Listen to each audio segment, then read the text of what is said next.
Voici l'actualité des États-Unis. Le 12 novembre 2025, à Washington, la Cour suprême a fixé au 21 janvier 2026 une audience concernant le recours présidentiel visant la révocation de la gouverneure de la Réserve fédérale Lisa Cook. Le calendrier est confirmé, tandis que l'issue juridique demeure incertaine. Le même jour, à Washington, le département du Trésor a imposé des sanctions visant 32 personnes et entités liées à des réseaux de missiles et drones iraniens répartis dans 8 pays.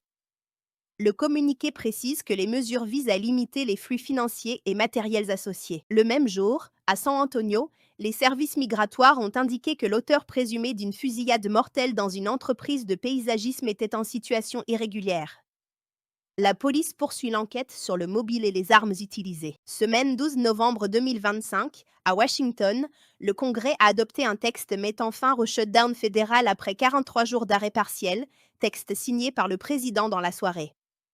Le compromis finance l'administration jusqu'au 30 janvier, sans régler les subventions ACA encore en discussion. Le 14 novembre 2025, à Washington, le département d'État a approuvé une vente potentielle de 330 millions de dollars de pièces et services pour F-16 à Taïwan. Cette notification constitue la première sous l'administration Trump en 2025 et ouvre une phase de revue par le Congrès avant contractualisation. Le 14 novembre 2025, au Texas, Alphabet Google a annoncé un investissement de 40 milliards de dollars dans 3 nouveaux data centers à déployer d'ici 2027.